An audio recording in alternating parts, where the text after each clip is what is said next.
ውድ ቤተሰብ በዚህ ቻናል ውስጥ ከ500 በላይ ትምህርቶች አሉ። ገና በርካታ ትምህርቶች ይሰራሉ፣ ይለቀቃሉ። ምን ያህል አድካሚ እንደሚሆን ልነግራችሁ አልችልም። ነገር ግን የናንተ ጥማት፣ የናንተ ረሃብ፣ የናንተ ፍላጎት ስለሚያነሳሳኝ ገና ብዙ ትምህርቶችን ለመስራት በዝግጅት ላይ ነኝ። ከናንተ ግን አንድ ውለታ እጠብቃለሁ።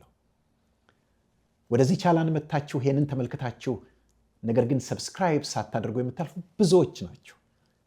እባካችሁ ሰብስክራይብ አድርጉ፣ ላይክ አድርጉ፣ የደወል ምልክቱን አብሮ ኮሜንቶችን ጻፉ። ይህንን በማድረግ ይህንን አገልግሎት መደገፍ ትችላላችሁ። እወዳችኋለሁ።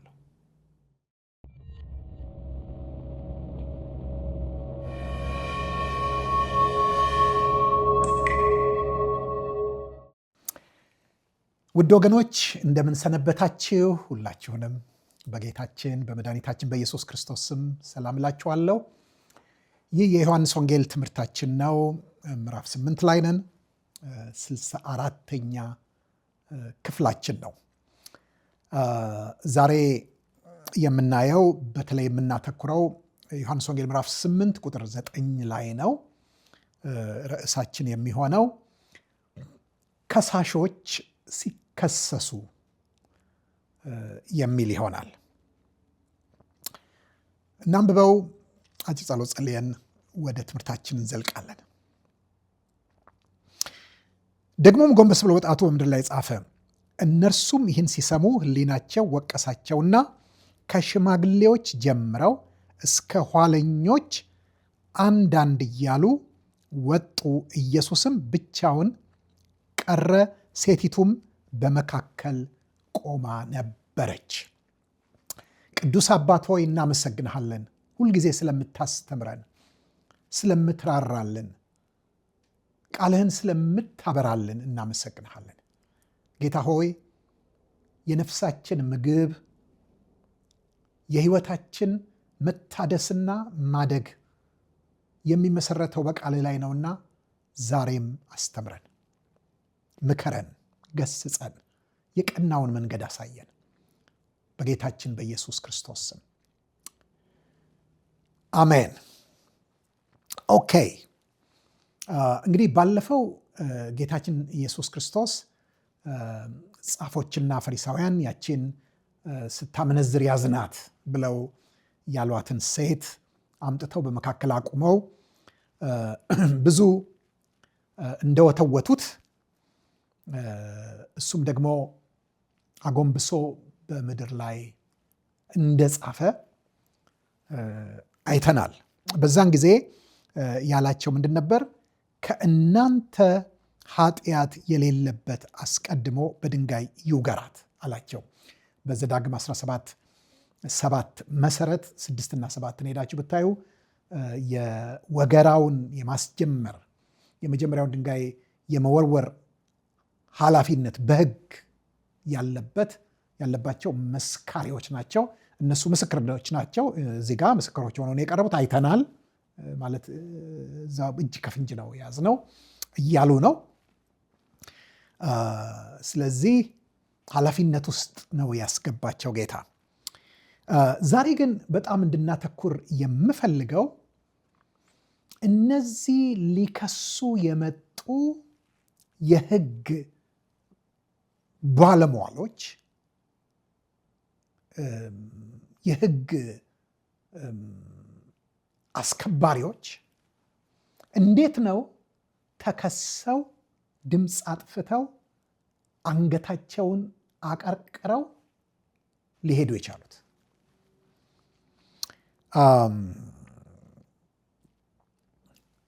እዚህ ጋር አንድ እንድናይ የምፈልገው ነገር ምንድን ነው? ጌታ ኢየሱስ ክርስቶስ ያለው ከእናንተ ኃጢአት የሌለበት አስቀድሞ በድንጋይ ይውገራት አላቸው። ምንድን ነው ያደረገው? ቀደም ሲል ደጋግመን እንዳየነው ትወገር ብሎ ቢል ከሮም ሕግ ጋር ያጋጨዋል። አትወገር ብሎ ቢል ከአይሁድ ሕግ ጋር ያጋጨዋል። በዓለም ላይ በዛን ጊዜ የነበሩት ሁለት በተለይ በኢየሩሳሌም ውስጥ በኃይል የሚሰሩ ሕጎች እነዚህ ሁለቱ ናቸው። ስለዚህ ጌታ ኢየሱስ ክርስቶስ ያለው ትወገር አትወገር ነው። እንደ አንድ ሳንቲም ሁለት ገጽታ ሳንቲሙ አንድ እንደሆነ ነገር ግን ሁለቱ መልኮች የተለያዩ እንደሆኑ ፓራዶክሲክ የሆነ ወይም በአንድ ንግግር ውስጥ ሁለት የማይጣሉ እውነቶች እንዲያውም የሚታረቁና አንድ እውነት የሚፈጥሩ ሐሳቦች ያሉበት ነገር የተናገረው የመጨረሻ ረቂቅ ጥበብ ነው። እዚህ ጋር የምናየው ማለት የሰው ያልሆነ የመለኮትን ጥበብ ነው የምናየው። ምክንያቱም ጌታ ኢየሱስ ክርስቶስ ትወገር ብሏል ወይ? አዎን። ምክንያቱም ማመንዘር ኃጢአት ነው። ማለትም እቺ ሴት ምናልባት ባል ያላት ከሆነች በባሏ ላይ በደል እየፈጸመች ነው። እቺ ሴት ምናልባት የታጨች ከሆነች በጮኛዋ ላይ፣ ጮኛ ሲባል በዛን ዘመን እንዳሁኑ ዘመን አይነት እጮኝነት አይደለም። ምክንያቱም ጋብቻው የሚፈጸመው በእጮኝነት ጊዜ ነው፣ ቃል ኪዳኑ። ከዚያ በኋላ ግን ቆይቶ ወላጆቿ ቤት ትቆይና ብዙ ጊዜ ልጆች ስለሚሆኑ በኋላ ግን የመውሰድ ስነ ስርዓት ነው እንጂ የሚሆነው ጋብቻ አይደለም የሚሆነው። በኋላ ላይ አንድ የመሆን የግንኙነት ስርዓት በኋላ ነው የሚካሄደው። ጋብቻው ግን ቃል ኪዳኑ ግን ቀድሞ ነው። ስለዚህ ጋብቻና መኝታ በዚያን ዘመን በአንደኛው ክፍለ ዘመን በአይሁድ ባህል የጊዜ ልዩነት አለው። ረጅም ወራት ሊሆን ይችላል፣ ዓመታትም ሊሆን ይችላል። ምክንያቱም የሚያገቡት በ12 በ13 በ14 ዓመታቸው ስለሆነ ትንሽ እስኪያድጉ እስኪጠነክሩ ድረስ ወላጆቻቸው ቤት ይቆያሉ። ስለዚህ ይሄ የመጨረሻው ከተወሰነ ጊዜ በኋላ የሚሆነው ጋብቻ ነው፣ መኝታ ነው። ይሄኛው ግን ጋብቻ። ስለዚህ ለዚህ ምሳሌ የሚሆነን ለምሳሌ ጌታችን የመድኃኒታችን የኢየሱስ ክርስቶስ እናት ማርያም ታጭታ ነበረ። ማለትም ጋብቻው ተፈጽሟል፣ ቃል ኪዳኑ ተካሂዷል። ነገር ግን ገና አልወሰዳትም ነበር። የወሰዳት በኋላ ነው፣ ጌታን ከጸነሰች በኋላ። ስለዚህ በየትኛውም ረገድ ኃጢአት ነው። ኃጢአት መኮነን አለበት። ኃጢአት የሚገባውን ፍርድ ማግኘት አለበት። እዛም ጋር ያንን ሕግ የሰጠው እነዚህ ሰዎች ይወገሩ ብሎ ሕግን የሰጠው ይኸው ፊታቸው የተቀመጠው ኢየሱስ ክርስቶስ ነው፣ ራሱ ነው፣ ሌላ ማንም አይደለም። ደግሞ እሱ ሕግን ሊሽር ሕግን ሊለውጥ አይደለም የመጣው። እንዲያውም ሕግን ሙሉ ሊያረገው፣ ሕግን ፍጹም ሊያረገው፣ ያለሱ ፍጹም ሊሆን አይችልምና። ስለዚህ ትወገር ብሏል ወይ? አዎን ብሏል። አትወገር ብሏል ወይ? አዎን ብሏል። ድርጊቱ የሚያሳየን ይሄንን ነው። ታዲያ ምንድን ነው የተከሰተው? ያልተስማሙት ወጋሪ ላይ ነው። ምክንያቱም ጌታ ኢየሱስ ክርስቶስ ምን የሚል ቃል ነው የተጠቀመው? ከእናንተ ኃጢአት የሌለበት አስቀድሞ በድንጋይ ይውገራት ሲል መወገር አለባት ወይ? አዎ ትወገር። ነገር ግን ማን ይውገር? ማን ይጀምር? ማን የመጀመሪያውን ድንጋይ ይወርወር? ትልቁ ቁም ነገር ያለው እዚህ ጋር ነው። ጌታ ኢየሱስ ክርስቶስ ከአፉ የሚወጣው ቃል በሁለት ወገን የተሳለ ሰይፍ ነው። ዕብራውያን ምዕራፍ 4 ቁጥር 12ን ታስታውሱታላችሁ። የእግዚአብሔር ቃል ሕያው የሚሰራም ሁለትም አፍ ካለው ሰይፍ ይልቅ የተሳለ ነው፣ ቅልጥምንና ጅማትን እንደሚወጋ ሰይፍ እንዲሁ ደግሞ የእግዚአብሔር ቃል መንፈስና ነፍስን ይለያል፣ የልብንም ሐሳብና ስሜት ሳይቀር ሁሉን ይቆጣጠራል። ሁሉን በሚመረምር በእርሱ ዓይኖች ፊት ነገር ሁሉ የተገለጠና የተራቆተ ነው እንጂ አንዳች የተሰወረ የለም። ስለዚህ የተናገረው ቃል ሴትዮንም አድኗታል፣ ሰዎቹንም ደግሞ ወቅሷቸዋል። እንዲያፍሩ አድርጓቸዋል። እንዲሄዱ አድርጓቸዋል።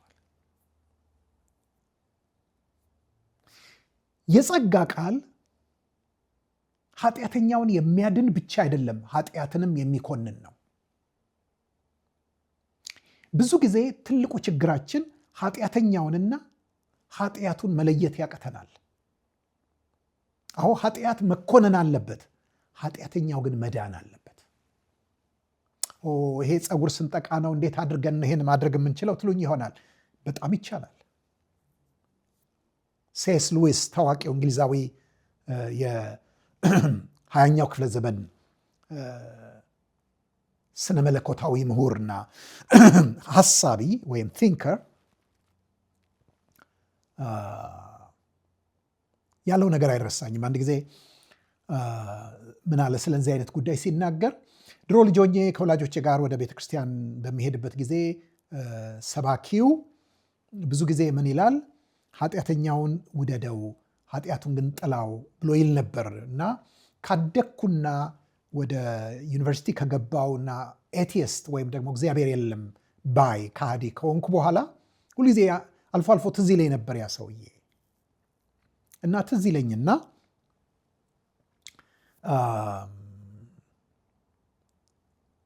ያ ፀጉር ሰንጣቄ ሰውዬ ብዬል ነበር። ምክንያቱም ኃጢአተኛውን ውደደው ኃጢአቱን ይቀርበል። እንዴ ኃጢአተኛውን ኃጢአቱን እንዴት ይለያያል? ኃጢአቱን ያደረገው እኮ ሰውየው ነው። ዋቴቨር እንደዚህ እያልኩኝ አስብ ነበር።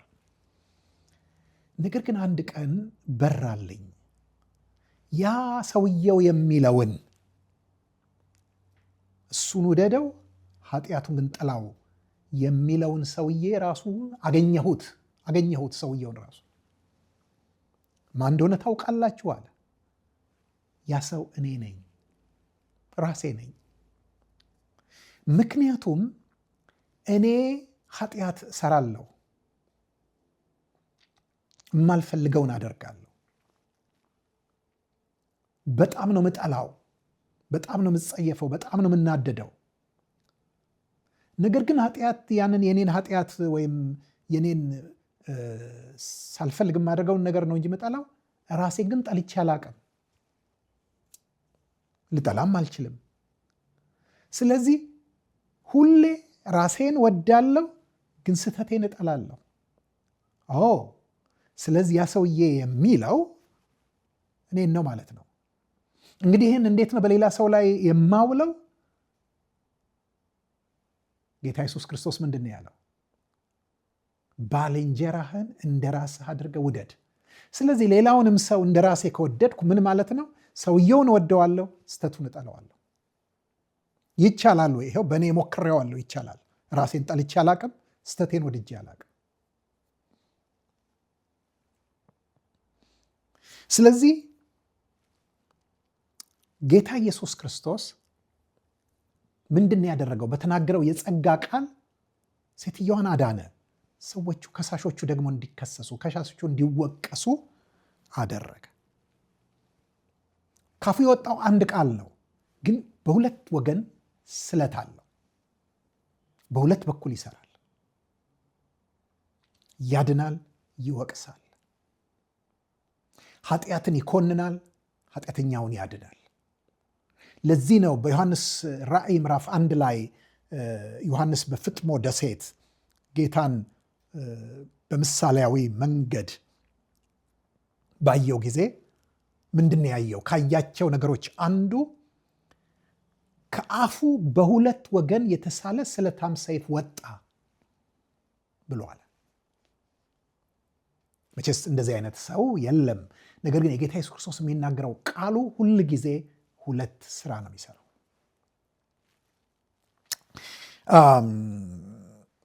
ስለዚህ በወጋሪ አልተስማሙም። ጌታ ኢየሱስ ክርስቶስ አልፈረደባቸውም። በዚህ ስፍራ አልፈረደባቸው። ነገር ግን በራሳቸው ላይ እንዲፈርዱ ብርሃን አበራላቸው። ለዚህ ነው በኋላ በሌላ ጊዜ እናየዋለን። ቁጥር 12 ላይ ደግሞም ኢየሱስ እኔ የዓለም ብርሃን ነኝ አለ። ብርሃን ነኝ ምን ማለቱ ነው? የምናገረው ቃል ብርሃን ነው። የምን ብርሃን? የሚከተለኝም የሕይወት ብርሃን ይሆንለታል እንጂ በጨለማ ከቶ አይመላለስም። ዝም ብሎ ፓውዛ አይደለም። ዝም ብሎ የመንገድ መብራት አይደለም። ዝም ብሎ የውጭ መብራት አይደለም። መልክን የሚያሳይ ልብን የሚያሳይ የሕይወትን ጓዳ ፍንትው አድርጎ የሚያሳይ ብርሃን ነው ኢየሱስ ክርስቶስ። እነዚህ ሰዎች አይተውት የማያውቁትን የልባቸውን ጓዳ ጎድጓዳ መብራት አብርቶ አሳያቸው። በጣም የሚገርም ነው። የሰው መንፈስ የእግዚአብሔር መብራት ነው፣ የሆዱንም ጉርጆች ሳይቀር ሁሉን ይመረምራል ተብሎ እንደተጻፈ በውስጣቸው የገባው ቃል ብርሃን ሆኖ ውስጣቸው ያለውን ነገር በደንብ እንዲያዩት እንዲወቀሱ አደረጋቸው። እነዚህ ሰዎች በብርሃን ስለማይመላለሱ ሁሌ ያ ብርሃን የላቸውም። አሁን ግን ብርሃን ፊት ስለቆሙ ከብርሃኑ መሰወር አይችሉም። እንዲያውም ብርሃኑ ወደ ንስሐ አይደለም ያመጣቸው። በልባቸው ያለውን የተከማቸውን ኃጢአት፣ ክፋታቸውን፣ ግብዝነታቸውን፣ ተንኮላቸውን፣ ምቀኝነታቸውን፣ ነፍሰ ገዳይነታቸውን ባሳያቸው ጊዜ ጌታ ሆይ ማረን ብለው አይደለም የመጡት። ሄዱ። አንድ በአንድ ድምፃቸውን እያጠፉ ከብርሃን ሸሹ፣ ከብርሃን ራቁ። ከዚህ በፊት እኮ ጌታ ኢየሱስ ክርስቶስ ለስምዖን ጴጥሮስ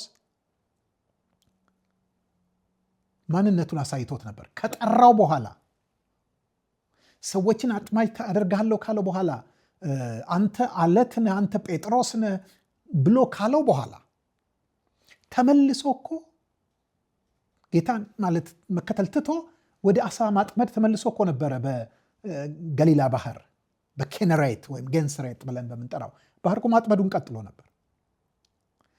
እንደዛ እንዲሆን ያደረገው ምናልባት በምን እኖራለሁ? ምክንያቱም እንደምታውቁት ሌሎቹ ደቀ መዛሙርት ገና አላገቡም፣ አልወለዱም፣ ሚስት የላቸው፣ ድስት የላቸው፣ ከቤተሰባቸው ጋር ነው የሚኖሩት። እሱ ግን ትንሽ ከሌሎችም በእድሜ ከፍ ስለሚል ደግሞም ስላገባ እንደገናም ደግሞ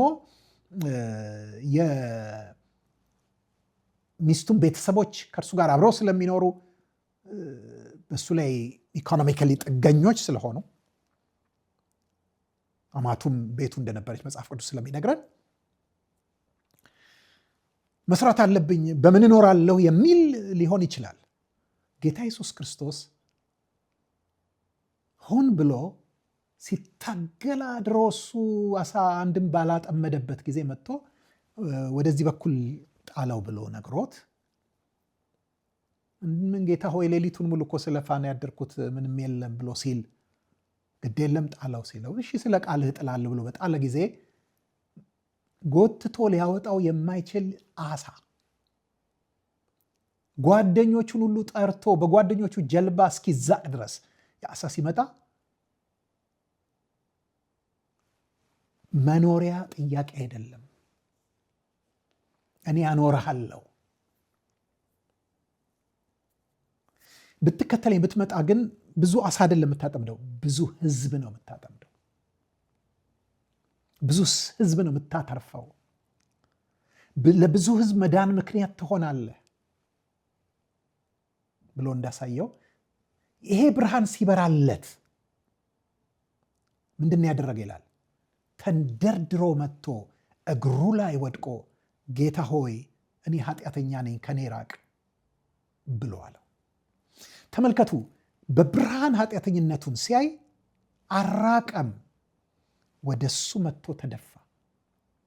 እንዲያውም የጠየቀው አንተ ከኔ ራቅ ነው እንጂ ያለው እሱ ከሱ አራቀም። እነዚህ ሰዎች ግን ከጌታ ሲርቁ እናያለን፣ ከብርሃን ሲርቁ እናያለን። ወገኖቼ ብርሃን ሲበራልንና ማንነታችንን ስናይ ከብርሃኑ ከመራቅ እግዚአብሔር ይጠብቀን። ምክንያቱም ያንን በእውነተኛ ብርሃን ራሳችንን ማየት የምንችልበትን እድል ሁሌ አናገኘው።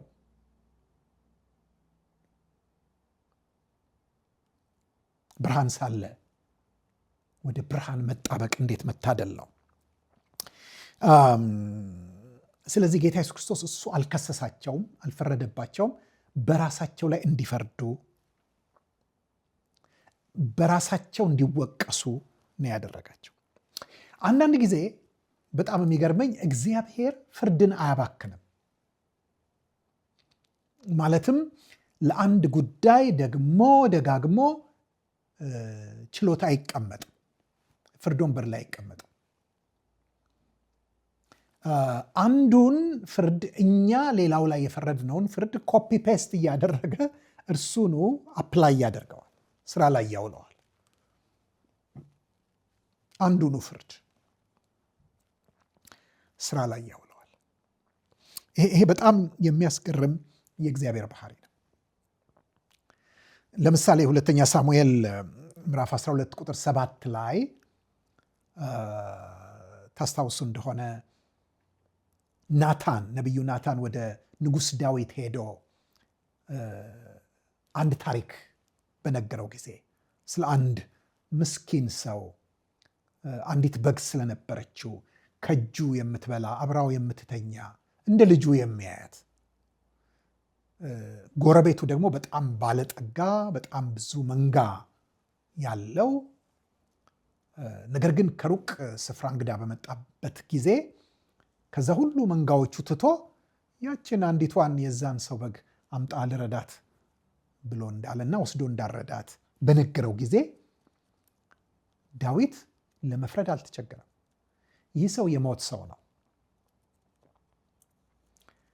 ይህንን አድርጓልና 7 እጥፍ ሊቀጣ ሊከፍል ይገባዋል ብሎ እንዳለ እናውቃለን።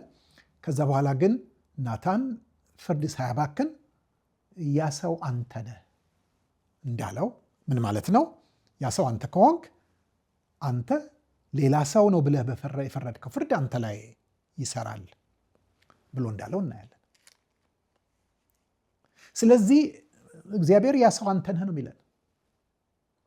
እነዚህ ሰዎች እዚች ሰው ላይ ሊፈርዱ ነው የተሰበሰቡት። እየወተወቱ ያሉት እንዲፈረድባት ነው። ነገር ግን ጌታ ብርሃን አብርቶ የልባቸውን ኃጢአት ሲገልጥ፣ ግብዝነታቸውን ሲያሳያቸው እነሱም ከዛ ተመሳሳይ ፍርድ እንደማያመልጡ ገብቷቸዋል። ለዚህ ነው የሄዱት። ይሄ ደግሞ የጌታ ኢየሱስ ክርስቶስ መሰረታዊ አስተምሮ ነው። ይሄ ሳይገባን ይሄን ሳንከተል የኢየሱስ ክርስቶስ ደቀ መዛሙርት መሆን አንችልም። ማቴዎስ ወንጌል ምዕራፍ 7 ላይ ከቁጥር 1 እስከ 5 ያለውን ሄደን ብንመለከት እንዳይፈረድባችሁ አትፍረዱ፣ በምትፈርዱበት ፍርድ ይፈረድባችኋልና በምትሰፍሩበት መስፈሪያ ይሰፈርባችኋል። በወንድምህ ዓይን ያለውን ጉድፍ ስለምን ትመለከታለህ? በዓይንህ ውስጥ ያለውን ምሰሶ ስለምን አትመለከትም? ወይስ ወንድምህን በዓይንህ ውስጥ ያለውን ጉድፍ ላውጣልህ እንዴት ትለዋለህ? አንተ ግብዝ፣ መጀመሪያ ከዓይን ውስጥ ያለው ምሰሶ አውጣ፣ ያን ጊዜ የወንድምህን ለማጥራት አጥርተህ ታያለህ።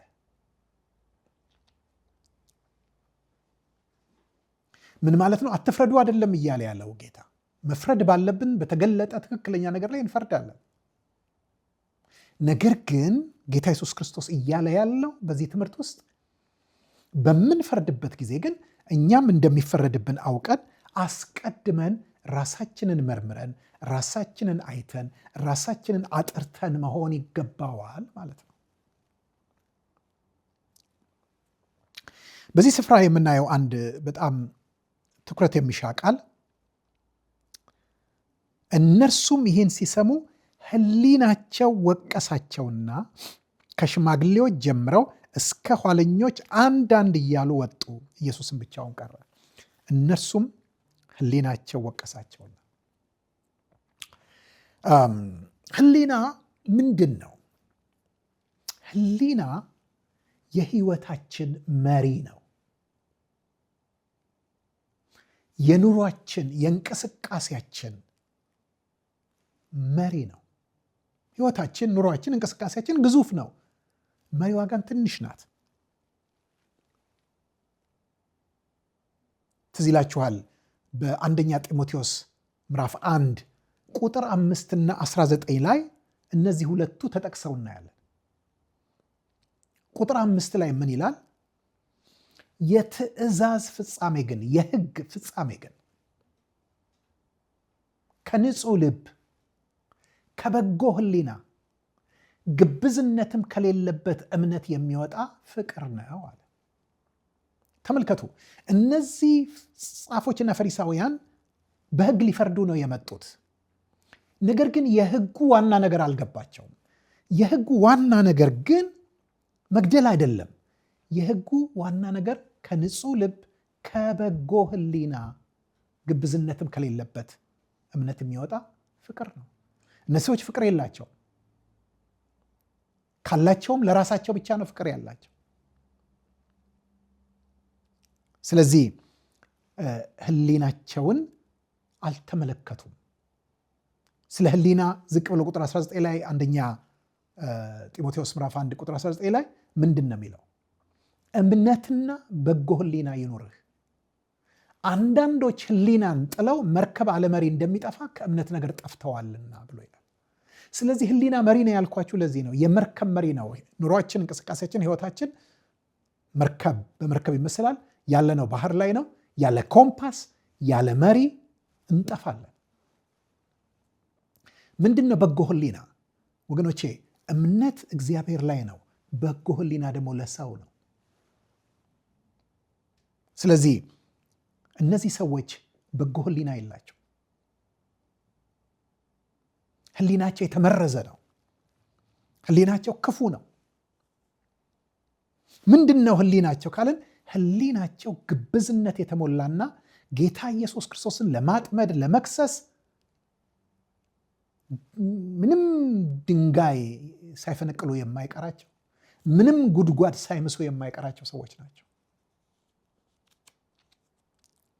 ስለዚህ ጌታ ኢየሱስ ክርስቶስ ብርሃን ሰጣቸው፣ ብርሃን አበራላቸው። ከዛ ጎንበስ አለ። እነሱ ልብ ውስጥ ያለው የተሰወረው የግብዝነት ኃጢአት፣ ኢየሱስን ለመግደልና ለማስገደል ያለው የገዳይነት ኃጢአት እቺ ሴት ከፈጸመችው ኃጢአት እንደማይለይ አሳያቸው ማለት ነው። ስለዚህ ከሊቅ እስከ ደቂቅ ወጡ። የቀሩት ኢየሱስ፣ ሴትየዋ፣ ምናልባትም ደግሞ ከእርሱ ሊማሩ ማልደው የመጡት በዚያ የሰበሰቡ ሰዎች ሁሉም ሄደዋል። በጣም የሚገርም ነው። ጥያቄዎችን ላንሳ። እኛ ዛሬ እጃችንን እንመልከት እስቲ። እጃችን ላይ ድንጋይ የለም? ልንወግር የያዝ ነው፣ ልንፈርድ፣ ልንኮንን። ወገኖቼ መጀመሪያ ሕሊናችንን እንፈትሽ፣ ውስጣችንን እንመርምር። ምክንያቱም በዛው ድንጋይ እኛም እንዳንወገር። እግዚአብሔር ፍርድ አያባክንም። በሌሎች ላይ የፈረድነውን እኛ ላይ ያውለዋል። በምህረት ከፈረድን ምህረት በፍርድ ላይ ይመካልና ለእኛም ምህረት ይሆንልናል። አለዛ ግን በፈረድንበት ፍርድ እንፈረዳለን። እኛ የሌሎችን ኃጢአት እንደምንቆጣጠር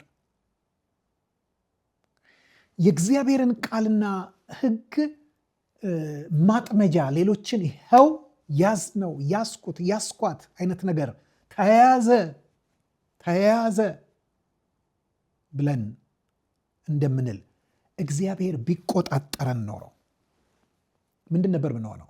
መዝሙር 130 ቁጥር 3 አንተ ኃጢአትን ብትቆጣጠር ኖሮ ምን ይውጠን ነበር ብሎ እንዳለ፣ እውነት እግዚአብሔር የእኛን መተላለፍ፣ የእኛን ኃጢአት፣ የእኛን በደል፣ የእኛን ግብዝነት ቢቆጣጠር ምን ይውጠናል?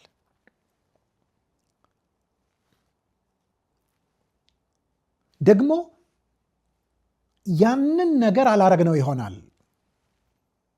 ሰዎቹ ያደረጉትን ነገር። ግን ሌላ ነገር አድርገን ከሆነ እኮ አንዱን ሕግ ስንተላለፍ ሕግን ሁሉን የተላለፍ ነው። ያዕቆብ ይሄን አሳምሮ ምዕራፍ 2 ቁጥር 10 ላይ ያስቀምጥልናል። እንዴ አታመንዝር ያለው እኮ አትግደልም ደግሞ ብሏል።